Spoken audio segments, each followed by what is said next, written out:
Are they going to eat? Are they going to pay a light bill? Are they going to do this?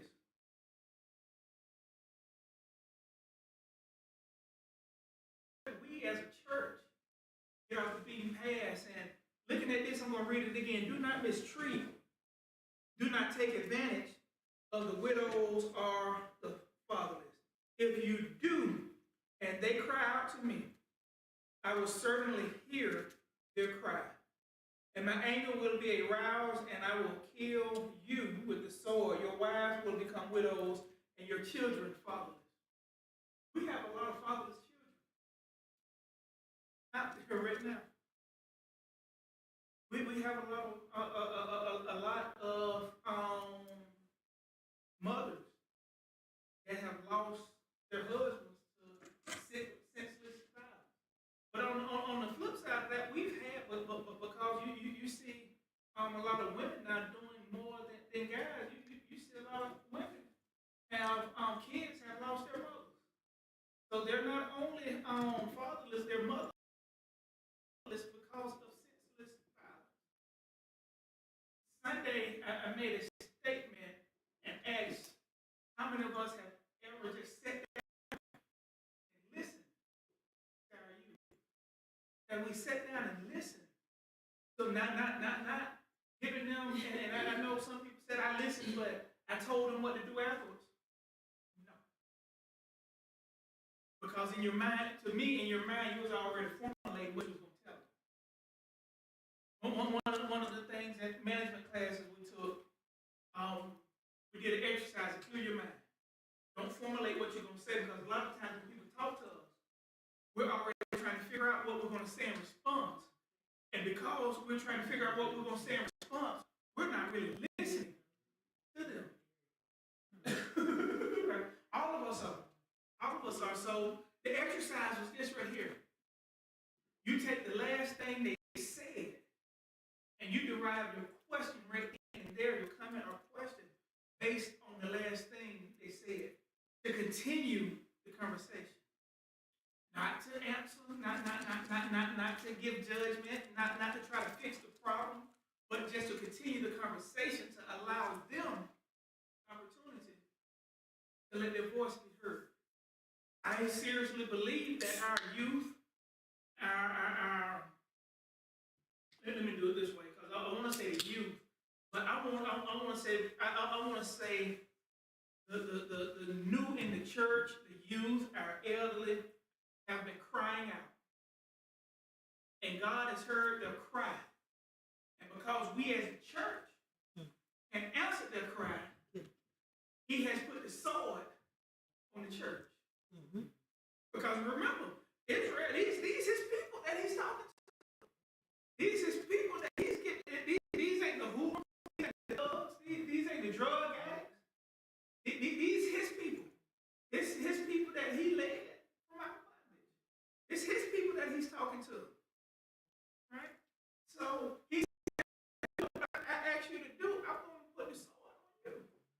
I really believe that after reading that today at work, in the midst of all the chaos, like I always do, and I just give the disclaimer. I don't look over the lesson that I'm going to teach until either on the way here to church or at work. And I allow the Holy Spirit to guide me the whole way, but for some reason, I told Sister Cynthia all the time, I can't do that when I'm preaching. I sit there and pull out my hair trying to figure out where to preach. But on Wednesday, I can get up and all is good. So I really, when I saw that, I ain't gonna say the light bulb came on, but the wheels started turning. I started asking myself questions, Sister McCay. I understand we're under the new law.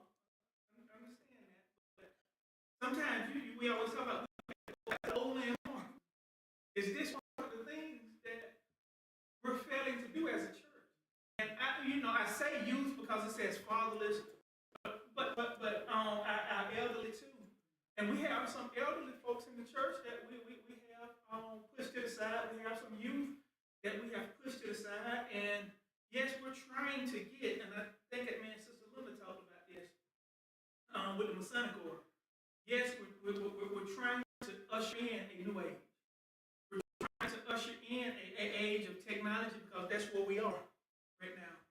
But we got to understand, we got some people that are just not going to do it.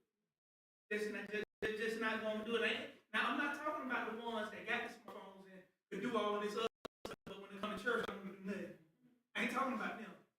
I'm talking about you have some folks that they do for one, because they're on a fixed income, can't afford a smartphone. Right?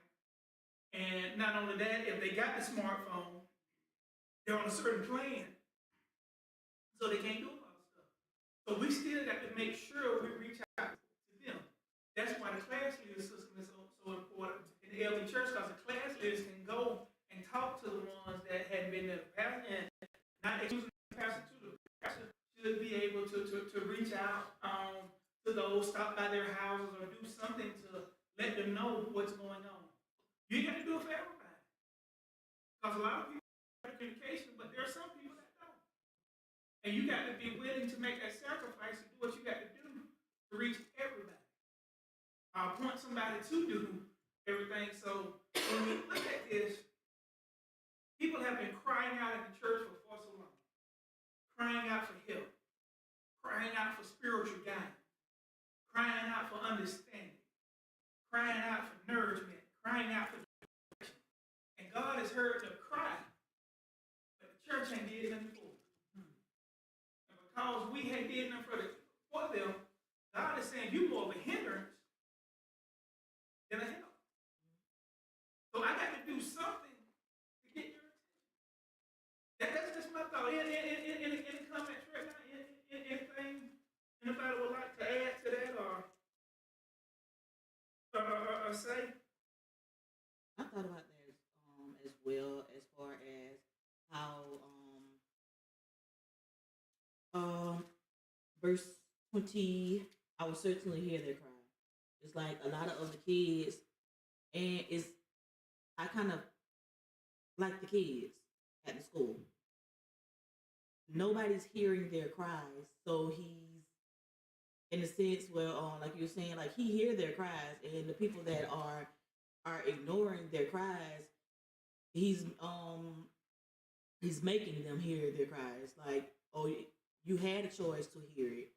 I gave you all these avenues to help that person, but you didn't. So now that you didn't help, I'm going to take it away. And I see that in the I kind of see that in the school, looking at the kids who are crying out to their parents for help, telling them that I need your time, I need your efforts, the efforts that you're putting into your job. I need that same energy. And then when a parent will come in and say, hey, I lost my job. Is there any direction you can point me in to help me out with this bill, that bill? And that child, I'm looking at it at a spiritual way. You cherish that job so much that the child that you had, the child that you carry, is now seeking your help. Now you have no choice but to give them that attention. And with that, and speaking of our youth in the school, most of the time when you hear a school shooting, it's a youth, and they have a mental problem. So it's like they have maybe reached out to people and tried to, let them know, hey, I'm going to shoot up this school. But then nobody is like, oh, I didn't know. But then they go back and read the emails and all that kind of stuff. So he has shown us as a people all the school shootings. Okay, well, what are we going to do? When are we going to start listening to these people that's going out and buying the guns and shooting up our schools and stuff? So they are crying out, but the right people are not listening to try to prevent it. And to piggyback on both of what you and Sister Linda said, they're crying out.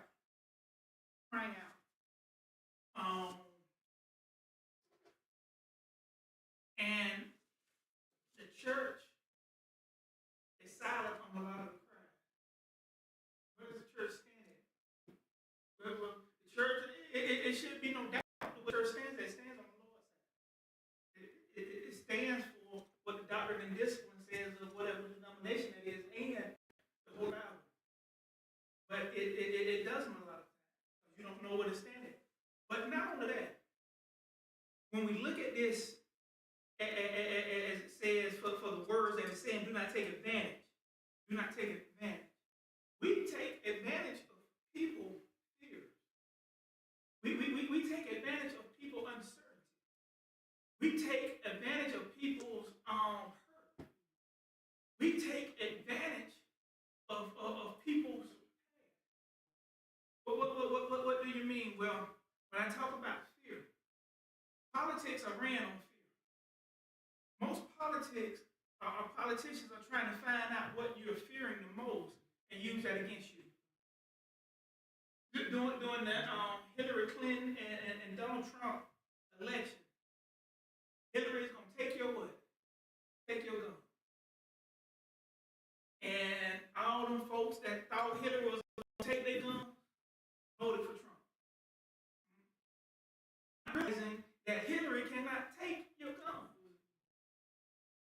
Hillary can't even do nothing to circumvent that. I mean, even if she tried to circumvent the Second Amendment or try to get the Constitution rewritten, it's still going to take the act of Congress to do it.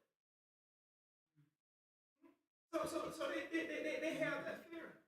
Donald Trump, I'm going to keep people, all these people going to come out, I'm going to build a wall. Oh, they can't even come in because we're going to build a wall because they ain't taking my job.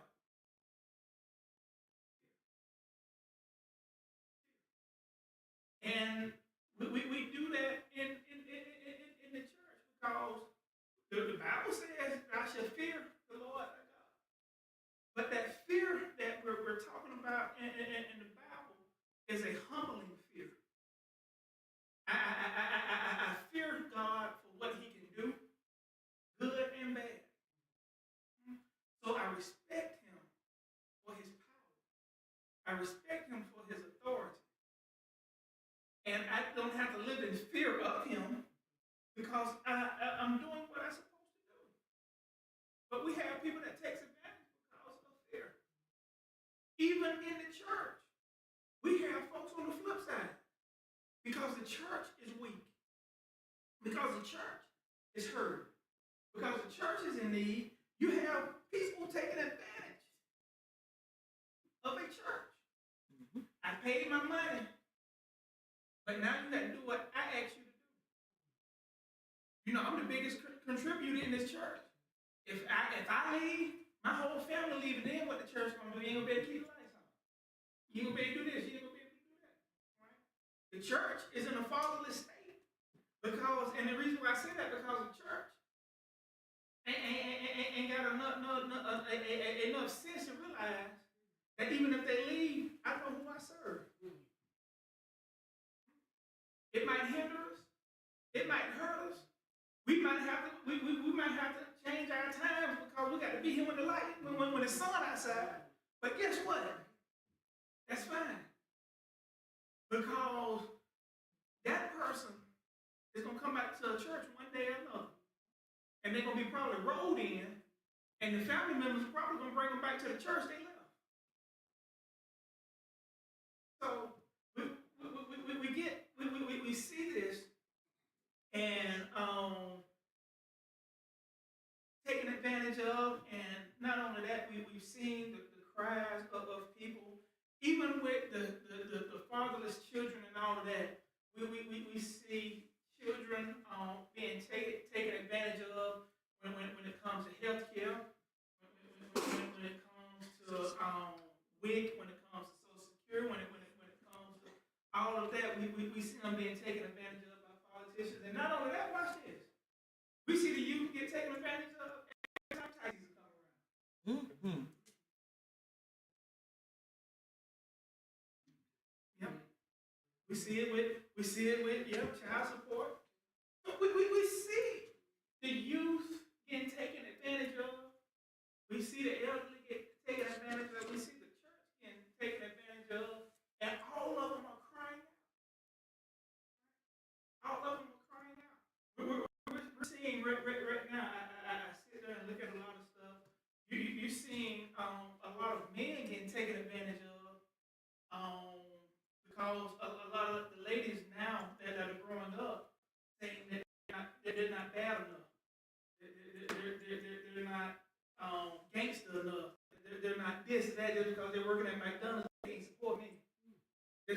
have this, they have a nice car. They can't get my nails done. They can't, get my hair done and all that. I don't need to be with them, but you go in their house and they're sleeping on a futon at their mama house. They ain't got their own, but they expect other people to have it. So you see people are being taken advantage of, and the world is crying out. The world is crying out, and the question is, and I say the church, but the members of the church, what are we doing? What are we doing within our power to change this world?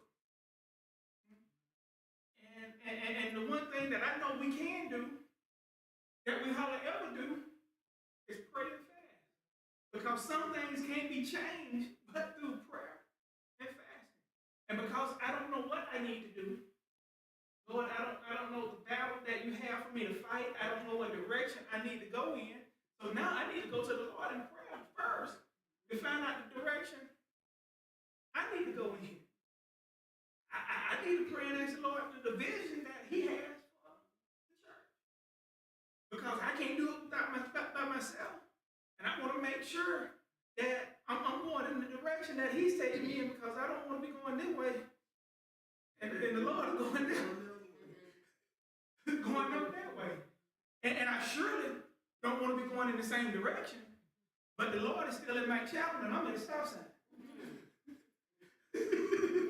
Right? Because you understand, we can be going in the same direction, but we trying to speed ahead, and now we're even more trouble, right? Because we ain't got our protection. So the church, and that's why I wanted to touch on that, because the church is crying out, and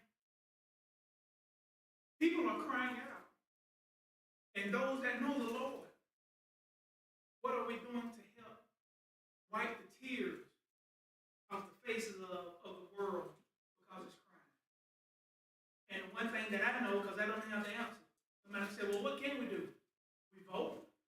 We show up. We pay our tax. We're doing all we can. Well, keep praying. Keep fasting.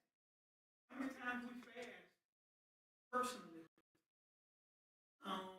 throughout the year? I'm not talking about when Pastor say we got our annual fast. How many times personally you fast? I read something today, and I used to do it, and the Lord showed me I need to redo it again. I'm getting ready to change seminary school. I tried reading 3 different times, but their theology and their teaching is not lining up with the theology that I've been raised on. I got into it with one of the teachers when they talked about preaching. You shouldn't preach this way. They tell me how to preach, because I write my sermons based on the congregation I'm in. But then that's what you told me? Yeah, but still everybody know me. I have, So I'm moving. I'm moving. So, but in that, I got to write an essay, which the Lord hadn't given me the words to write for this essay yet.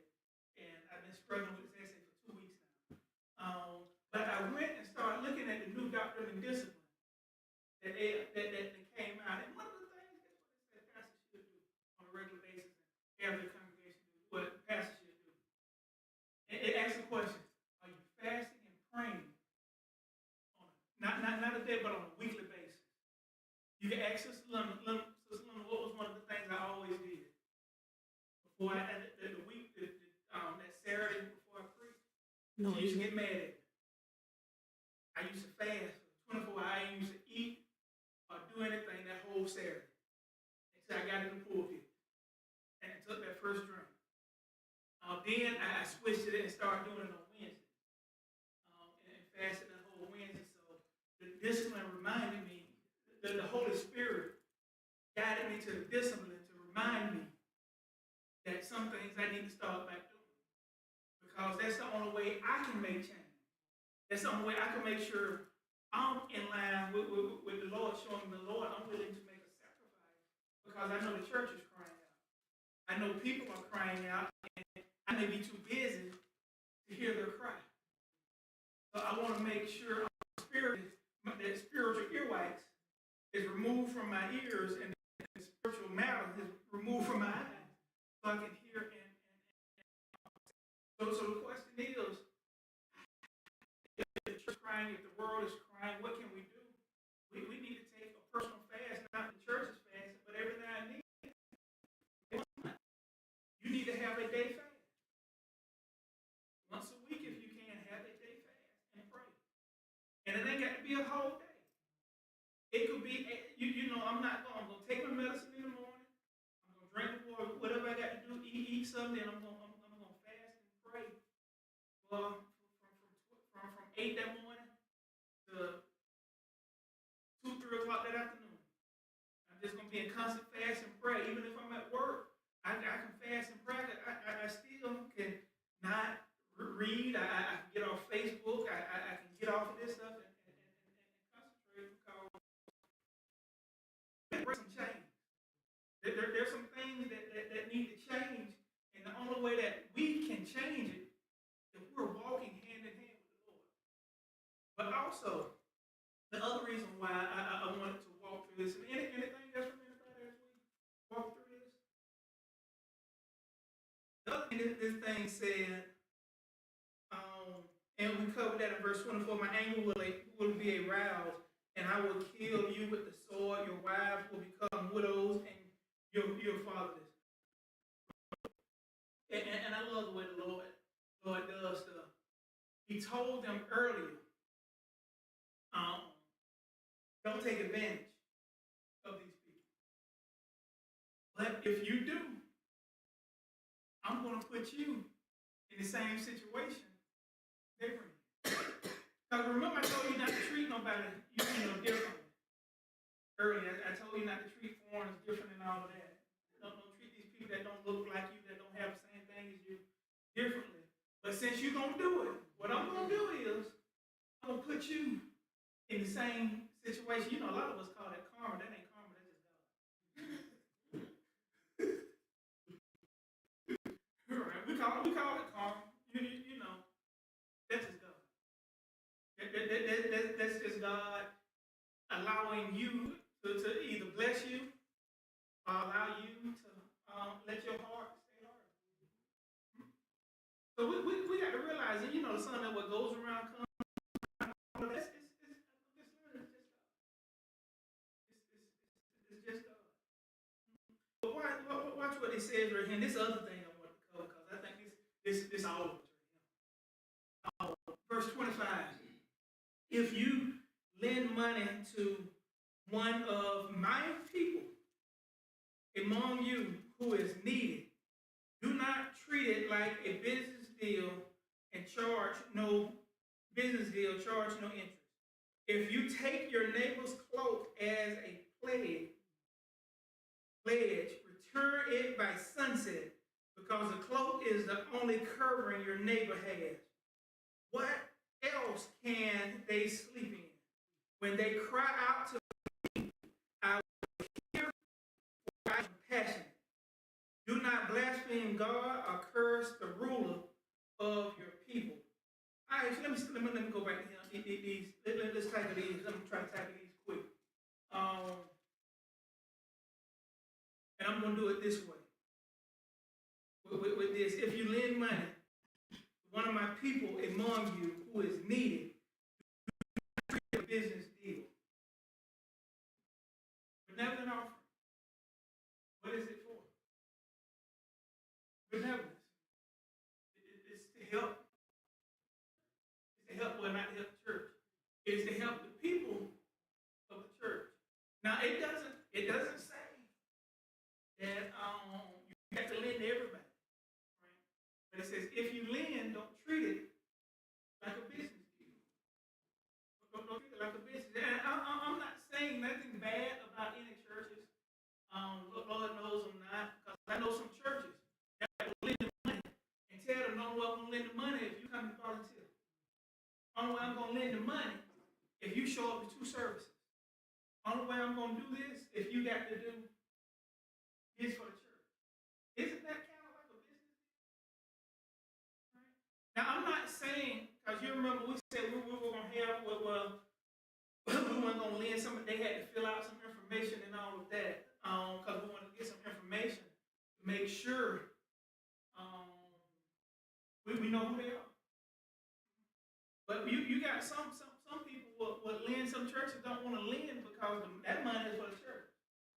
That money ain't for them. They doing this, they doing that. No, God is saying if they're willing to come to the church and ask, they're willing to come to the church and you know they're needy, don't treat it like a business deal.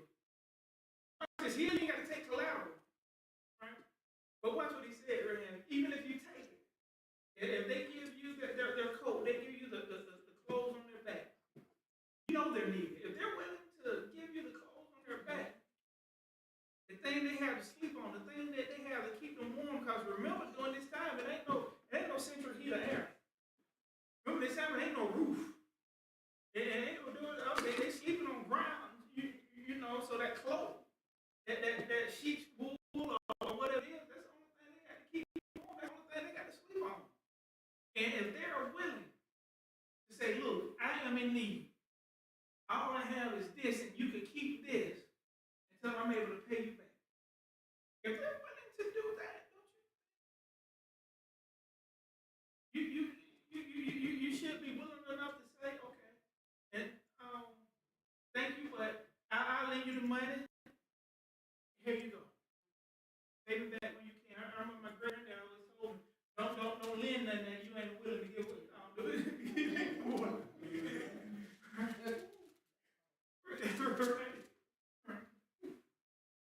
So if the church need the light bill paid, and somebody else is coming to ask for that, then we understand. Look, we're willing to help.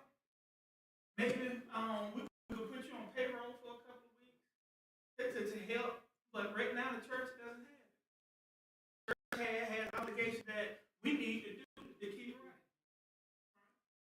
But if you're sitting there with money in your benevolent account, and it just had it growing.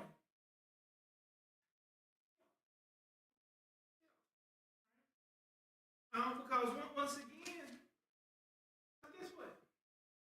If they couldn't pay back then, remember? If somebody couldn't pay off their debts, what happened? You can't say so. Guess what? You ain't got to treat it like a business deal. If they can't pay you what you did, guess what? They're gonna have to come back and work for you anyway and pay it off anyway. So you see how God is laying this thing out. If you lend it to them and they don't pay it back, don't worry about it. Don't lose sleep over it. Because sooner or later they're gonna have to come back and do something for you or for God anyway. So would that be also personal? Or you just reference? I just reference to the church, but yes, personal too, because when we think about this was personal. I just put it with the church, but it wasn't no church right then, it was his people. It was the thousands and thousands that he said, right? And then some of them had a little bit more than others. You know, all of them, and this is the funny thing, because it is personal, loans. All of them came over at the same time. All of them came over. But some of them might have lost their stuff, no matter what they did.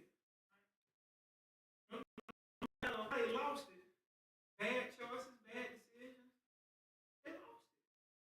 They got to deal with that. You ain't got to beat them in the head with their bad decisions.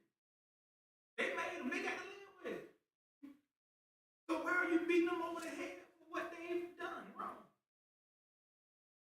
They were man or woman enough to come and say, hey, look, I messed up. I'm in need. Everybody that walks in, I'm going to flip it back to the church for me. Everybody that walks in this door, they know they ain't been living right. When you walk from that car into that door, sit in the pew, then walk up to him on the invitation, or walk up to the pastor after church, or whenever they do it, or walk up to one of the members and say, look, I need help. I need a change.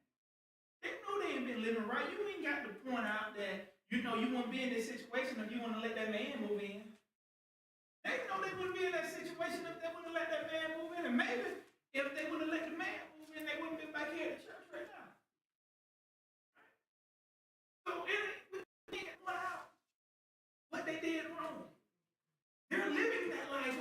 did wrong.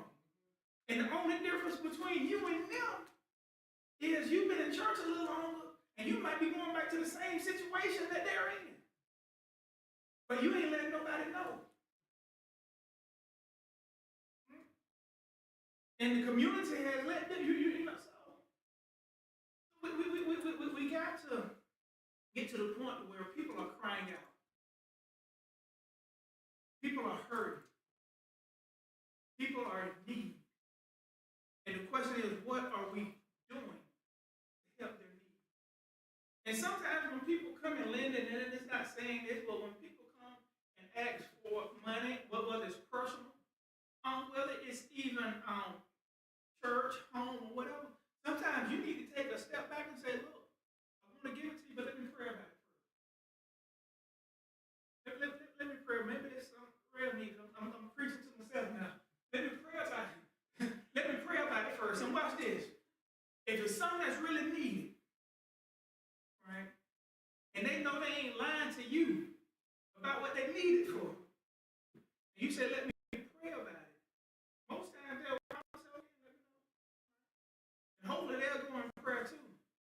But if them scoundrels are lying to you, right, the Lord is going to reveal it to you. The Lord is going to reveal it to you. And even if he tells you to give it to him, after he revealed that they're not going to do what they said they're going to do to them. Right? Guess what? When they take an account of their stewardship, because one thing I've always told Sister Lynn, because she always get on, you need to stop letting people borrow money. You know they ain't using it for what they said. If that's the case, and Sister Lynn, isn't this my exact words? When they come to me and really need it, I'm not going to have it. When it's in a desperate need, they really need it, guess what? The Lord is going to make a way that I ain't got it. So,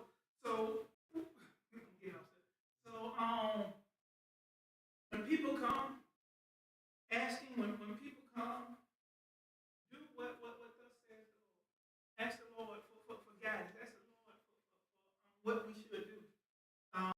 Going to this verse right here, 28. Do not blaspheme God or curse the ruler of your people. When we look at this, because we notice it's after he talked about money, talking about treating people the right way, and all of that, right? In other words, do not blaspheme God or curse the ruler of the people. When we look at this, the most basic measure of holiness, I'm reading this right here, is in what we say. God cares how we talk about him and those in rightful authority over us. God cares about what we say about him. Right? You know that old saying, sticks will break my bone, but words will never hurt me. That ain't true at all. It don't hurt you physically. The words have a way of breaking you down mentally.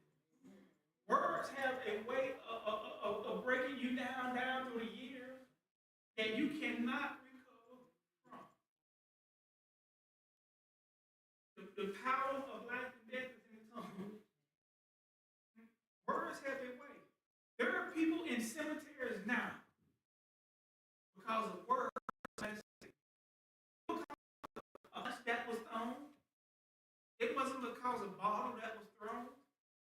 It was because of words. So God is telling them, do not blaspheme God. Do not talk bad about your Lord and Savior. But not only that, that's what he says right here too. And Lord, when I read this, Sister Britt, I had to ask the Lord for forgiveness right then and there. He said, "Are cursed the rulers of your people." In other words, don't talk bad about those that he's placing in charge of you. And the first thing I thought about, Lord, forgive me, because I say something bad about Trump every day. The whole time he was in office, I said something bad about him. So Lord, forgive me. I had to go every day he was in office. Malachi 3:6, whatever that was. So I seen everything. So Lord, forgive me. All right? And it's hard. Watch this. It is hard sometimes not to say nothing bad about those that are in church. Us as pastors, it is hard sometimes to not go off on bishops, presiding elders, and all of that. As church folks, it's hard not to sometimes go off on saying nothing about pastors, presiding elders, and bishops. You know, the only difference is we got 2 levels, y'all got 3. So we said it twice, y'all said it 3 times. But it's hard sometimes. It is hard. Now the truth is the truth, but don't blaspheme. Don't speak ill will. In other words, if you don't know the truth, don't say a mumbling word. Right? Because all it is speculation. And watch this. We're going to get into that in a minute. How much time I got? 15 more minutes. Okay. So when we look at this, we got to be careful of the words that we speak. What was it, Chris Tuck or somebody that said, Chris Tuck in Rush Hour with Jackie Chan, when he first met Jackie Chan, he said, do you understand the words that are coming out of my mouth? Yeah, well, God understands every word that comes out of your mouth, every thought that is in your head that don't come out of your mouth. Right? So we have to be careful. And that's a scary thing when you think about it. God told the people to not blaspheme him or the rulers, but we understand that he knows even our inner thoughts. So we have to be careful. Right? Because if it's just my thoughts, Lord, I can, help me with my thoughts. By the time my thoughts become my words, now I've hurt somebody else. I've hindered somebody else. Now I got a bigger issue. Because now I got to ask for forgiveness. And Lord knows I don't want to ask for forgiveness. Not only to the Lord, but to that person I just hurt. Because it was truth. Well, it was your truth. But was it the truth? There's a difference between your truth and the truth. Right? Go ahead, sister. No, sir. It looked like you were going to say. But we go on to see him saying right here, do not hold offering back your offering. Do not hold, but this is verse 29. Do not hold back offerings from your granites or bats. Yeah, or your bats. You must give me the firstborn of your sons. Do not do the same with your cattle and your sheep. Let them stay with their mothers for 7 days, but give them to me on the 8th day. You are to be my holy people. So do not eat the meat of the animals torn by wild beasts thrown to the dogs. So when we look at this, I know the first thing people are asking, what in the world is granites and bats? And just a point of study, anytime you're starting to see stuff that you don't fully understand in the Bible, that's when you go and read another version of the Bible. That's when you go and look at other stuff. The English Standard Version, you shall not reveal God nor curse a ruler of your people. You shall not delay to offer from the fullness of your harvest and from your overflow of your presses. In other words, you remember shaking down, pressing together, running over. When you had the harvest stuff and all that, you put them in your barrels, you pressed it down. And whatever you couldn't, no matter how much you kept trying to press, something's going to run over. Just like with a glass. No matter how much you try, how big that glass is, if you keep on filling it up, it's going to eventually run over. So God was saying, make sure that you don't be stingy with your harvest and with your overflow. A lot of us have overflow and don't want to give it to nobody. Right? Don't I worked on that. Right? But not only that, he talked about the firstborn son. When we look at this, somebody got asked, well, is he talking about sacrificing the firstborn son? No. He's talking about allowing that firstborn son to be workers of God, to be a priest, to be work in church. Dedicate that person. You remember Samson was dedicated to the church. When you look at Samson was dedicated to the church. When you look at the 8th day, he's talking about circumcision. So all he's saying is just your best. Give God your best. Give God your best because you are the holy people. And because you're holy, you got to live holy. While other people are eating, the dead flesh, roll and all of that, you cannot, and the reason why is because I told you not to eat in the blood. Right? So if it's been dead on the side of slaughter, the blood is still dead. It wasn't clean. It wasn't killed properly. So why would you do that? While other people are doing other stuff, I need you to remain holy. I need you to separate yourself from other people. And once again, I think that is a problem that we have. Sister Linda, if you want to go ahead and look over, pull up verse Exodus 23. I want to tackle one thing, and I want to try to tackle one thing in it.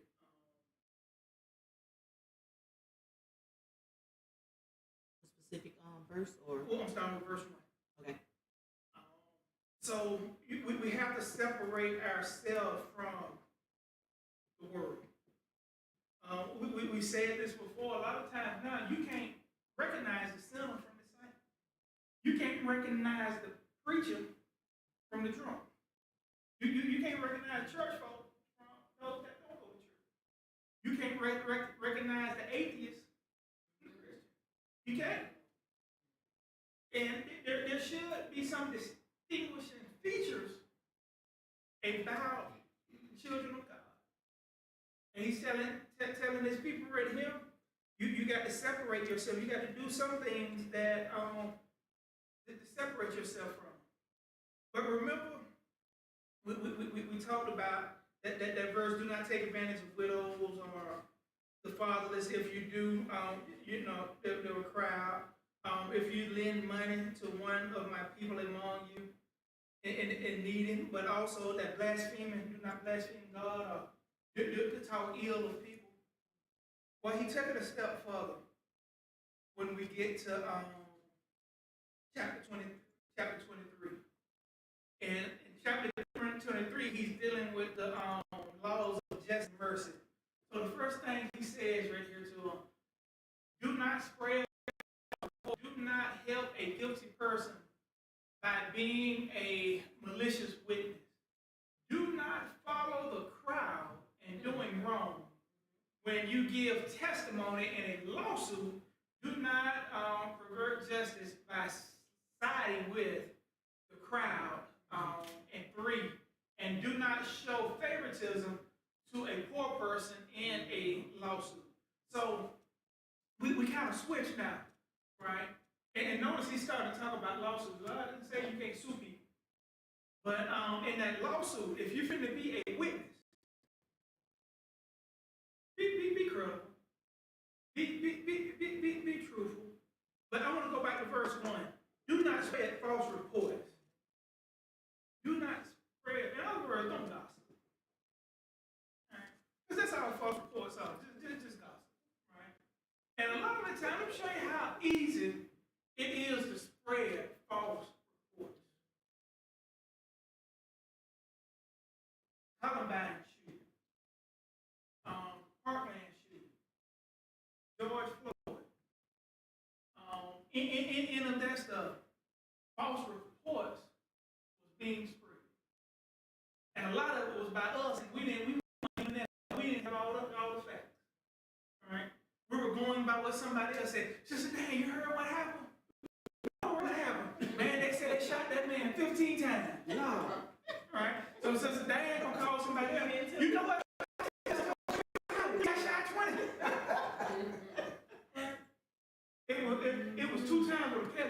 he's still walking around. But about that, how many times have we heard about an accident in the community? In the community. We get on Facebook and they talk about rest in peace of so-and-so, and that person ain't even dead yet. Person ain't even on life support. They just got a broken fingernail, but the car's messed up. They should be dead. Because when you see the car, but all they had was a broken fingernail and the eyelashes went from here to the pipe. Because they ain't glue them all right. Really? Really?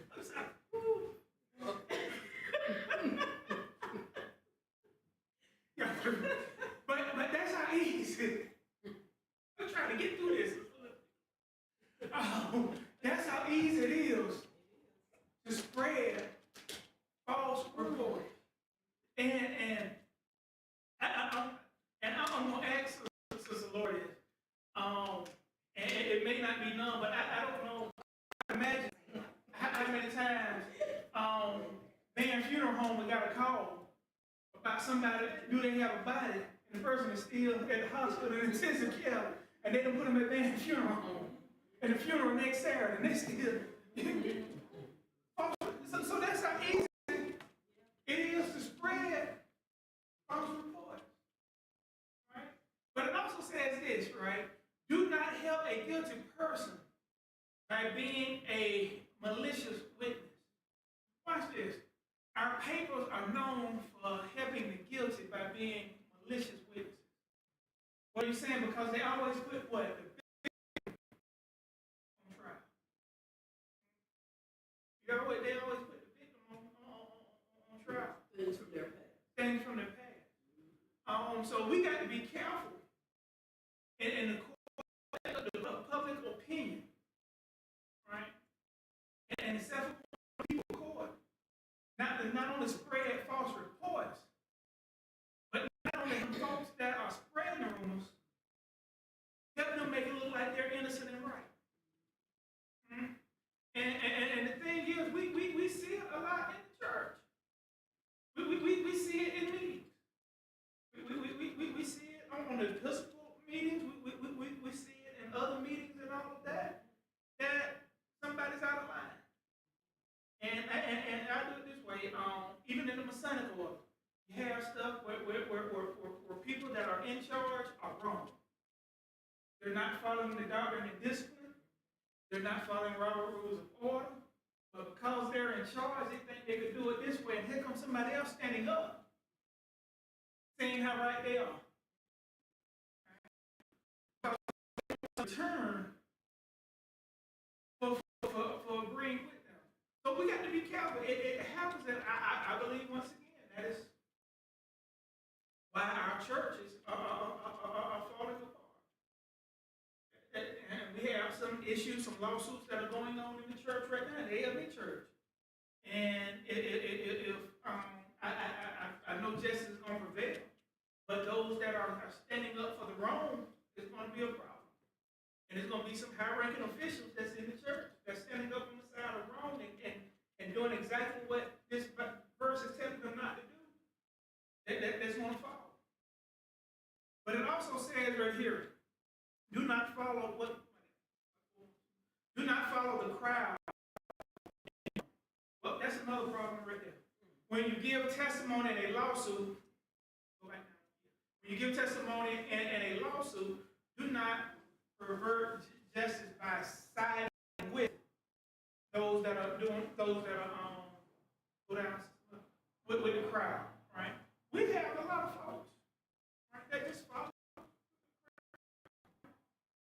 And let me talk about the church again. Let's do this at the church atmosphere. Then I'll be giving 5 minutes and we're out of here. I'm done. Bishop board meeting. Steward of trustee meeting.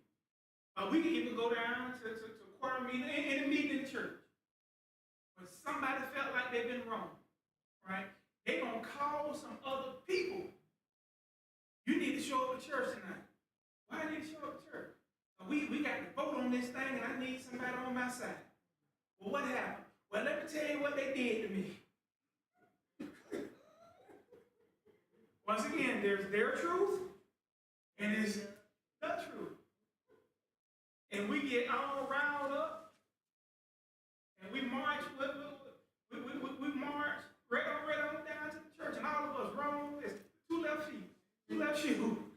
As some of the old folks would say, we as wrong as Cooler Brown. Amen. I don't know who Cooler Brown is. He's been around for a long time. He's been around for a long time. But I know he's wrong. He's been around for a long time. And because we're following the crowd, we allow the devil to prevail because we're following the crowd. And we don't even know why we're following the crowd. Which is why we have to always do our own homework. Right. And make sure we know what we're talking about. Right. Yeah. And not only that, a lot of us, watch this, we follow the crowd to the polls on election day. We do. That's when we really do it the most. When I think about it, we don't do our own due diligence. We don't do our own. We allow the television, we allow ads, we allow all of that to tell us who to vote for.